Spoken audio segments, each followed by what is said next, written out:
கர்த்தருடைய பரிசுத்த நாமத்துக்கு மகிமை உண்டாவதாக. பைபிளை ஏன் வாசிக்க வேண்டும்?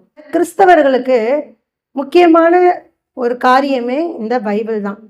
முக்கியமான ஒரு புனித புத்தகமாக நமக்கு இந்த பைபிள் இருக்கிறது. வேத வசனங்கள் ஆவியுள்ளதாய் இருக்கிறது, ஜீவனுள்ளதாய் இருக்கிறது. இருபுறமும் கருக்குள்ள எந்த பட்டயத்திலும் மிகவும் கருக்கானதாக இந்த பைபிள் வசனங்கள் காணப்படுகிறது. இப்படிப்பட்ட வசனங்களை கிறிஸ்தவர்களாகிய நாம் ஏன் வாசிக்க வேண்டும்?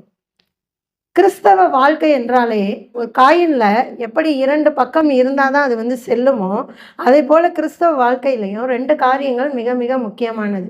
வேத வாசிப்பு, ஜெபம். இது 2மே கிறிஸ்தவ வாழ்க்கைக்கு மிகவும் முக்கியமானதாக இருக்கிறது. வேத வாசிப்பு என்பது தேவன் நம்மோடு கூட பேசுவதை நாம் கேட்கக்கூடிய ஒரு அனுபவமாக இருக்கிறது. அப்படிப்பட்ட வேதத்தை நாம் ஏன் வாசிக்க வேண்டும் என்று சொல்லி தான் இன்றைய நாளில் நம்ம பார்க்க போகிறோம். ஏன் பைபிளை கிறிஸ்தவர்கள் வாசிக்க வேண்டும்? முதலாவது, உபாகமத்தின் புத்தகம் 6ஆம் அதிகாரம் 7ஆம் வசனம். நீ அவைகளை உன் பிள்ளைகளுக்கு கருத்தாய் போதித்து, நீ உன் வீட்டில் உட்கார்ந்திருக்கிற போதும், வழியில் நடக்கிற போதும், படுத்து கொள்ளுகிற போதும், எழுந்திருக்கிற போதும் அவைகளை குறித்து பேசு. நாம் நம்முடைய பிள்ளைகளுக்கு கர்த்தருடைய வசனங்களை கருத்தாய் போதிக்க வேண்டுமா? முதலாவது, நமக்கு தெரிந்திருந்தால்தான், நாம் வாசித்து அறிந்திருந்தால் மட்டும்தான் நம்முடைய பிள்ளைகளுக்கு கர்த்தருடைய வசனங்களை நம்ம போதிக்க முடியும். அப்போ பைபிளை ஏன் வாசிக்க வேண்டும்? நம்முடைய பிள்ளைகளுக்கு போதிப்பதற்காக. மல்கியாவின் புத்தகத்தில் நம்ம பார்க்கும்போது, ஆவி அவரிடத்தில் பரிபூரணமாய் இருந்தது, பின்ன ஏன் அவர் ஒருவனை படைத்தார்? தேவ பக்தியுள்ள சந்ததியை பெரும்படிக்குத்தானே என்று சொல்லி நம்ம பார்க்குறோம். அப்போ நம்முடைய பிள்ளைகள் தேவ பக்தியுள்ள சந்ததியாக வளர வேண்டும் என்றால் நாம் தான் அவர்களுக்கு என்ன செய்யணும்? பைபிள் வசனங்களை போதிக்க வேண்டும். பெற்றோர்களாகிய நாம தான் நம்முடைய பிள்ளைகளுக்கு கருத்தாய் போதிக்க வேண்டும். எப்பப்பெல்லாம் போதிக்க வேண்டும் என்று சொல்லி தான் இந்த உபாகமம் 6ஆம் அதிகாரம் 7ஆம் வசனத்தில் நம்ம வாசிக்கிறோம். பாருங்க, உன் வீட்டில் உட்கார்ந்திருக்கிற போதும், வழியில் நடக்கிற போதும், படுத்து கொள்ளுகிற போதும், எழுந்திருக்கிற போதும் அவைகளை குறித்து பேசி. எப்பொழுதெல்லாம் சமயம் கிடைக்கிறதோ அப்பொழுதெல்லாம் நம்முடைய பிள்ளைகளுக்கு பைபிள் வசனங்களை நம்ம போதிக்க வேண்டியவர்களாக காணப்பட வேண்டும். இன்றைய அவசர உலகத்துல ஒரு 1/4 மணி நேரம் நம்ம முழங்கால் படியிட்டு கர்த்தரோடு கூட ஒன்றித்து ஜெபிக்கக்கூடியதே ஒரு கேள்விக்குறியாக இருக்கிறது. அப்படிப்பட்ட சூழ்நிலையில் நான் எப்படி பைபிளை நான் வாசிக்க முடியும் என்று சொல்லி கேட்கலாம். இந்த அவசர உலகத்தில் அநேக காரியங்களுக்கு நம்ம முக்கியத்துவம் கொடுக்கிறோம். அந்த காரியங்களை செய்வதற்கு பலனை கொடுக்கிறவரே கர்த்தர் தான். அவருடைய வசனம் தான் நம்மை உயிர்ப்பிக்கக்கூடியதாக இருக்கிறது. அவருடைய வசனத்தினால்தான் நம்ம பிழைக்க முடியும். அப்போ அந்த வசனங்களுக்கு நம்ம முக்கியத்துவம் கொடுக்கக்கூடிய பிள்ளைகளாக நம்ம காணப்பட வேண்டும். நம்ம தினந்தோறும் வேதத்தை வாசிக்கணும், தினந்தோறும் கர்த்தரை நோக்கி நம்ம ஜெபம் பண்ணணும். தினந்தோறும் வாசிக்கக்கூடிய வேத வசனங்களை நம்முடைய பிள்ளைகளுக்கு என்ன செய்யணும்? கருத்தாய் போதிக்க வேண்டும். அதற்காக தான் நம்ம பைபிளை வாசிக்க வேண்டும். 2வது, மத்தேயு எழுதின சுவிசேஷம் 22ஆம் அதிகாரம் 29ஆம் வசனம். இயேசு அவர்களுக்கு பிரதியுத்தரமாக, நீங்கள் வேத வாக்கியங்களையும் தேவனுடைய வல்லமையையும் அறியாமல் தப்பான எண்ணம் கொள்ளுகிறீர்கள். தப்பான எண்ணங்களை, நமக்குள்ளாக காணப்படக்கூடிய தவறான எண்ணங்களை நீக்குவதற்கு எது உதவியாய் இருக்கிறது? பைபிள் வசனங்கள், வேத வசனங்கள் நமக்கு உதவியாக இருக்கிறது. அதை இயேசு கிறிஸ்துவே இங்கே மத்தேயுல சொல்லியிருக்கிறாரு, நீங்கள் வேத வாக்கியங்களையும் தேவனுடைய வல்லமையும் அறியாமல் தப்பான எண்ணம் கொள்ளுகிறீர்கள். அப்போ வேத வாக்கியங்களை நம்ம அறிந்து கொள்ளும் போது நம்மிடம் காணப்படக்கூடிய எல்லா தவறான எண்ணங்களும் தேவனை பற்றியாக இருக்கட்டும், அல்லது பரிசுத்தவான்களை பற்றியாக இருக்கட்டும், ஊழியக்காரர்களை பற்றியாக இருக்கட்டும், தவறான எண்ணங்களை போக்கக்கூடியதாக இந்த வேத வசனங்கள் நமக்கு உதவி செய்கிறது. அதற்காக நம்ம என்ன செய்யணும்? வேத வசனங்களை வாசிக்க வேண்டும். சங்கீதம் 105:19, 105ஆம் சங்கீதம் 19ஆம் வசனத்தை வாசிப்போம். கர்த்தர் சொன்ன வார்த்தை நிறைவேறும் அளவும் அவருடைய வசனம் அவனை புடமிட்டது. புடமிடுதல் அப்படின்னா நம்ம எல்லாருக்குமே தெரிந்தது தான். இருந்தாலும் நான் சொல்கிறேன், இப்போ வெள்ளியை புடமிடுறாங்க, தங்கத்தை புடமிடுறாங்க அப்படின்னா எதுக்காக புடமிடுவாங்க? அதில் உள்ள அழுக்குகளை நீக்கிறதுக்காக. அழுக்கு எல்லாம் நீங்கி அது பொன்னாக ஜொலிக்கணும், சுத்த வெள்ளியாக ஜொலிக்கணும் அப்படின்றதுக்காக அதை புடமிடுவாங்க. வேத வசனம் நம்மை புடமிடுகிறதாக இருக்கிறதா? எப்படி புடமிடுமா? நமக்குள்ளாக இருக்கக்கூடிய பாவ அழுக்குகளை நீக்கி நம்மை பொன்னாக விளங்க செய்வதற்கு இந்த வேத வசனம் நமக்கு உதவியாக இருக்கிறது. அப்போ வேத வசனங்களை நம்ம வாசிக்க வாசிக்க வாசிக்க வாசிக்க நமக்குள்ளாக இருக்கக்கூடிய பாவ அழுக்குகள், மாம்சத்தின் கிரியைகள், குறைவுகள் எல்லாம் நீங்கி கர்த்தரை போல நம்ம ஜொலிக்க முடியும். அதற்காக தான் இந்த வேத வசனத்தை நம்ம வாசிக்க வேண்டும். இந்த புடமிடுதல் என்று சொல்லும்போது ஒரு வேத அறிஞர் சொல்லியிருக்கிறாராம், வெள்ளியை புடமிடுவாங்களாம், அதில் உள்ள அழுக்கு எல்லாம் நீங்கும் போது எப்போ அந்த புடமிடக்கூடிய காரியத்தை நிறுத்துவாங்க என்று சொல்லி பார்க்கும்போது, முகத்தை பார்க்கும்போது அந்த முகம் அப்படியே தெரியுமா அந்த வெள்ளியில் எல்லா அழுக்குகளும் நீங்கி கண்ணாடியில் நம்ம பார்க்குறோம் பாருங்க, அதுபோல் அந்த வெள்ளியோ பொண்ணோ பார்க்கும்போது முகம் பளிச்சிடும்படியாக தெரியுமா. இன்றைக்கு நம்ம புதிதாக பாத்திரங்கள் நம்ம வாங்கும்போது அந்த பாத்திரத்தில் பார்த்தா நம்முடைய முகம் தெரியும். அதிக நாள் நம்ம யூஸ் பண்ணும்போது நம்ம வாங்கின போது எப்படி தெரிந்ததோ அதுபோல் நமக்கு தெரியுமா? கண்டிப்பாக தெரியாது. ஏன்னா நம்ம யூஸ் பண்ணிட்டோம், அழுக்குகள் ஜொலித்த தன்மை எல்லாம் மங்கி போயிருக்கும், அதனால தெரியாது. இந்த புடமிடக்கூடிய காரியம் பாருங்க, நாம வேத வசனத்தை வாசிக்க வாசிக்க வாசிக்க கர்த்தரை நாம பிரதிபலிக்கக்கூடியவர்களாக இருப்போமா. அதுதான் புடமிடக்கூடிய ஒரு அனுபவம் என்று சொல்லி சொன்னாராம்.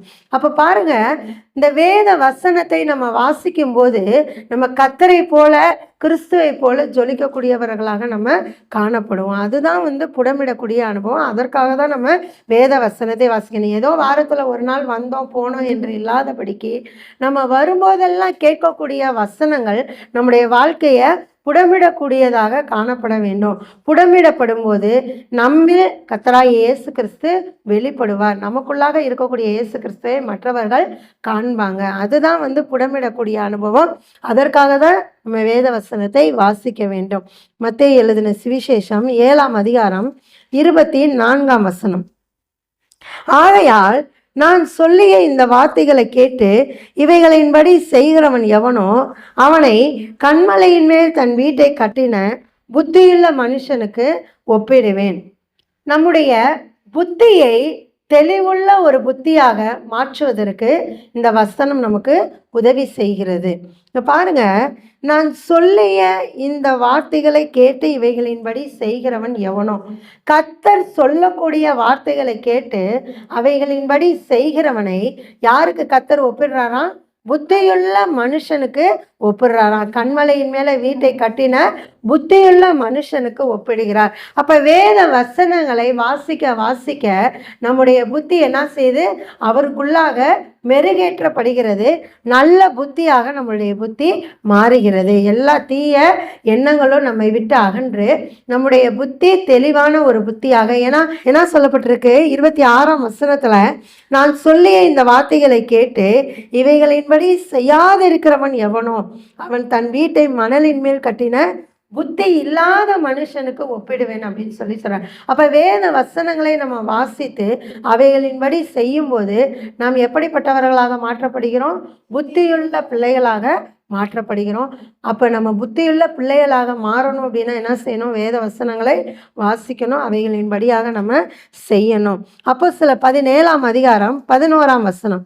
அந்த பட்டணத்தார் மனோவாஞ்சியாய் வசனத்தை ஏற்றுக்கொண்டு காரியங்கள் இப்படி இருக்கிறதா என்று தினந்தோறும் வேத வாக்கியங்களை ஆராய்ந்து பார்த்ததினால் தெசலோனிக்கேயில் உள்ளவர்களை பார்க்கிலும் நற்குணசாலிகளாய் இருந்தார்கள். இங்க நம்ம பைபிள் வசனத்தை வாசிக்கும் போது நம்ம எப்படிப்பட்டவர்களாக மாறுகிறோம்? நற்குணம் உள்ளவர்களாக மாறுகிறோம். நமக்குள்ளாக இருக்கக்கூடிய எல்லா தீய குணங்களும் மாற்றப்பட்டு நற்குணங்கள் உருவாகணும் அப்படின்னா என்ன செய்யணுமா? பைபிள் வசனங்களை வாசிக்கணுமா? அதற்கு மிகச்சிறந்த உதாரணம் புதிய ஏற்பாட்டு அந்த கிறிஸ்தவர்கள், பெரையா பட்டணத்தார். அந்த பட்டணத்தார் என்ன பண்ணாங்களாம்? பைபிள் வசனத்தை பவுல் சொல்லுகிற போது அதை மனோவாஞ்சியாய் ஏற்றுக்கொண்டாங்களாம். ஏதோ கட்டாயத்திற்காக அவங்க ஏற்றுக்கொள்ளலை, இருதய விருப்பத்தோடு முழு மனதோடு அவர்கள் ஏற்றுக்கொண்டு அவைகளின்படி அவர்கள் செய்து என்ன பண்ணாங்களாம், காரியங்கள் இப்படி இருக்கிறதா என்று சொல்லி தினந்தோறும் வேத வாக்கியங்களை ஆராய்ந்து கொண்டிருந்தார்களாம். தினந்தோறும் வேத வாக்கியங்களை ஆராய்ந்து பார்த்ததினால் தெசலோனிக்கே பட்டணத்தில் உள்ளவர்களை காட்டிலும் இவர்கள் நற்குணசாலிகளானார்கள் என்று சொல்லி பவுல் சாட்சி சொல்லுகிறார். அப்ப நம்ம தினந்தோறும் வேத வாக்கியங்களை நம்ம வாசித்து ஆராய்ந்து பார்க்கும்போது கர்த்தர் நம்மை என்ன செய்கிறார், நற்குணசாலிகளாக மாற்றுகிறார். நம்முடைய குணங்கள் எல்லாம் அவருக்கு முன்பாக நற்குணங்களாக மாறும் என்பதில் எந்த ஒரு ஐயமும் இல்லை. ஆறாவது ஒரு காரியம், சங்கீதம் 119:9. வாலிபன் தன் வழியை எதனால் சுத்தம் பண்ணுவான்? உமது வசனத்தின்படி தன்னை காத்து கொள்ளுகிறதுனால் தானே. வாலிபன் தன் வழியை எதனால் சுத்தம் பண்ணுவான்? உமது வசனத்தின்படி தன்னை காத்து கொள்ளுகிறதுனால் தானே. நம்முடைய வாழ்க்கை, நம்முடைய வழிகள் சுத்தமாகணும் அப்படின்னா நம்ம என்ன செய்யணும்? வசனங்களை வாசிக்க வேண்டும். இதில் வாலிபனை குறித்து சொல்லப்பட்டிருக்கிறது. இது கிறிஸ்தவ பிள்ளைகளாகிய எல்லாருக்கும் பொருந்தும். நம்முடைய வழிகளை சுத்தம் பண்ணக்கூடியது எது? பைபிள் வசனங்கள் தான். அநேக பாவமான காரியங்கள் செய்யக்கூடிய மனிதர்கள் மத்தியில் நம்ம வாழ்ந்து கொண்டு இருக்கிறோம். அந்த பாவங்களிலே நாம் சிக்கிக்கொள்ளாமல் இருக்க வேண்டும் என்றால் பைபிள் வசனங்களை வாசிக்க வேண்டும், தியானிக்க வேண்டும், ஆராய்ந்து பார்க்க வேண்டும், கேட்க வேண்டும். அப்பொழுதுதான் நம்முடைய வழிகள் அந்த பாவத்திற்குள்ளாக செல்லாமல் சுத்திகரிக்கப்படும். நம்முடைய வழிகள் சுத்தமாகணும் அப்படின்னா பைபிள் வசனங்களை வாசிக்க வேண்டும், நம்முடைய வழிகளை காத்து கொள்ள வேண்டும். ஏழாவது, மத்தேயு 4:4. மத்தேயு எழுதின சுவிசேஷம் 4:4. அவர் பிரதியுத்தரமாக, மனுஷன் அப்பத்தினாலே மாத்திரமல்ல தேவனுடைய வாயிலிருந்து புறப்படுகிற ஒவ்வொரு வார்த்தையினாலும் பிழைப்பான் என்று எழுதியிருக்கிறதே என்றார். இயேசு கிறிஸ்து 40 நாள் உபவாசம் இருந்து இறங்கி வரும்போது பிசாசானவன் என்ன செய்கிறான்? இயேசு கிறிஸ்துவை சோதிக்கிறதற்காக போய் கத்தரண்டையில் நிற்கிறான். நிற்கும்போது பிசாசு சொல்கிறான், நீ தேவனுடைய குமாரனை ஆனால் என்ன செய், இந்த கல்லுகள் அப்பங்களாக மாற்றி சாப்பிடு அப்படின்னு சொல்லி சொல்கிறான். பாருங்க, 40 நாள் உபவாசம் இருக்கிறாரு. இருந்ததுக்கப்புறம் அவருக்கு பலவீனம் உண்டாயிருக்கும். அவரும் மனிதனாக வந்தவர் தான், பலவீனம் இருக்கும். அந்த பலவீனத்தையே இவன் கை கொண்டு பிசாசு சோதிக்கிறான். இந்த கல்லுகளை எல்லாம் அப்பங்களாக மாற்றி சாப்பிடும் அப்படின்னு சொல்லி சொல்கிறான். அதுக்கு கர்த்தர் என்ன சொல்கிறாரு? மனுஷன் அப்பத்தினால் மாத்திரமல்ல தேவனுடைய வாயிலிருந்து புறப்படும் ஒவ்வொரு வார்த்தையினாலும் பிழைப்பான் என்று சொல்லி வசனத்தை சொல்லுகிறார். பிசாசை வசனத்தை கொண்டு இயேசு கிறிஸ்து ஜெயிக்கிறார். சோதிக்க வந்த சாத்தானை இயேசு கிறிஸ்து வசனத்தை கொண்டு ஜெயிக்கிறவராக நம்ம இந்த இடத்துல பார்க்குறோம். அப்போ நம்ம வசனங்களை வாசித்து நம்முடைய இருதயத்தில் பதித்து வைக்கும்போது பிசாசானவன் நம்முடைய வாழ்க்கையில் கொண்டு வரக்கூடிய எல்லா சோதனைகளையும் நம்ம ஜெயிக்க முடியும். அதற்கு இந்த வசனம் நமக்கு நல்லா கை கொடுக்கும். அதற்காக நம்ம என்ன செய்யணும்? வசனத்தை தினந்தோறும் வாசிக்க வேண்டும். ஏன்னா நம்ம எபேசியரில் நம்ம பார்க்குறோம், உங்களுக்கு மாம்சத்தோடும் இரத்தத்தோடும் அல்ல, துரைத்தனங்களோடும் அதிகாரங்களோடும் இப்பிரபஞ்சத்தினுடைய அந்தகார லோகாதிபதிகளோடும் வானு மண்டலத்தில் உள்ள பொல்லாத ஆவிகளின் சேனைகளோடும் உங்களுக்கு போராட்டம் உண்டு என்று சொல்லி நம்ம பார்க்குறோம். அப்போ இந்த போராட்டங்களை எல்லாம் நம்ம ஜெயிக்கணும். சாத்தானுடைய எல்லா போராட்டங்களிலிருந்தும் நாம் வெற்றி பெறணும் அப்படின்னா எதுதான் நமக்கு உதவும்? இந்த பைபிள் வசனம் தான் நமக்கு உதவும். இந்த சர்வாயுத வர்க்கத்தை தரித்து கொள்ள வேண்டும் என்று சொல்லி வரும்போது இறுதியாக ஆவியின் பட்டயத்தை, வேத வசனம் என்கிற ஆவியின் பட்டயத்தை எடுத்துக்கொண்டு நம்ம போராட வேண்டும் என்று சொல்லி இருக்கிறது. அப்ப பிசாசினுடைய காரியங்கள் நம்மை மேற்கொள்ளாதபடிக்கு, பிசாசினுடைய போராட்டங்களை நம்ம ஜெயிக்கணும் அப்படின்னா நம்ம என்ன செய்யணும்? வேத வசனங்களை பட்டயமாக எடுத்துக்கொண்டால் மாத்திரம்தான் பிசாசினுடைய எல்லா போராட்டங்களிலிருந்தும் நம்ம ஜெயத்தை பெற்றுக்கொள்ள முடியும். அதற்காக நம்ம என்ன செய்யணும்? வேத வசனங்களை வாசிக்க வேண்டும். சங்கீதம் 1:3. அவன் நீர்க்கால்களின் ஓரமாய் நடப்பட்டு தன் காலத்தில் தன் கனியை தந்து இலை உதிராதிருக்கிற மரத்தை போல் இருப்பான். அவன் செய்வதெல்லாம் வாய்க்கும். இலை உதிராது இருக்கிற மரம் என்று சொன்னால் அது எவ்வளவு செழிப்புள்ளதாக இருக்கும். நம்முடைய வாழ்க்கையை அதற்கு தான் அங்கே ஒப்பிடுறாரு. யார் அப்படின்னு பார்த்தா 2ஆம் வசனத்தில் பாருங்க, கர்த்தருடைய வேதத்தில் பிரியமாய் இருந்து இரவும் பகலும் அவருடைய வேதத்தில் தியானமாய் இருக்கிற மனுஷன் பாக்கியவான். அப்ப கர்த்தருடைய வேதத்தில் தியானமாய் இருக்கிற பிள்ளைகளை எதற்கு அங்கே ஒப்பிடுறாரு? இலை உதிராது இருக்கிற மரத்தை போன்றவர்கள் என்று சொல்லி அங்கு ஒப்புறாரு. அப்ப இலை எதிராக இருக்கிற மரத்தை போல ஒரு செழிப்பு நம்முடைய வாழ்க்கையில் உண்டாகணும் அப்படின்னா நம்ம என்ன செய்யணும்? தினந்தோறும் வேத வசனங்களை வாசிக்க வேண்டும். நம்ம பார்க்குறோம், இரவும் பகலும் அவருடைய வேதத்தில் தியானமாய் இருக்கிற மனுஷன் பாக்கியவான். இரவு நேரத்துலையும் வாசிக்கணும், பகல்லையும் நமக்கு நேரம் கிடைக்கும் போதெல்லாம் வாசித்து தியானம் செய்யும் போது நம்முடைய வாழ்க்கை எப்படி ஆகுமா? ஒரு செழிப்புள்ள வாழ்க்கையாக மாறும். அடுத்ததாக, வேத வாக்கியங்களை ஆராய்ந்து பாருங்கள், அவைகளால் உங்களுக்கு நித்திய ஜீவன் உண்டென்று எண்ணுகிறீர்களே, என்னை குறித்து சாட்சி கொடுக்கிறவைகளும் அவைகளே.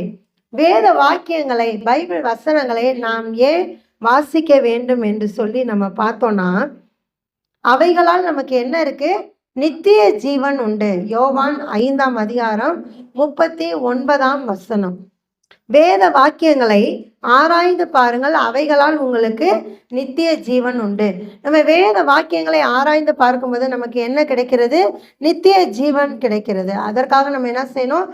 பைபிள் வசனங்களை நம்ம வாசிக்க வேண்டும். ஏதோ வாரத்தில் ஒரு நாள் நம்ம சபைக்கு வந்துட்டா நம்ம பரலோகத்துக்கு போயிடுவோம் அப்படின்னா அது ஆகாத காரியம். நம்ம பைபிள் வசனங்களை அனுதினமும் வாசிக்கிறவர்களாகவும் நம்ம காணப்பட வேண்டும்.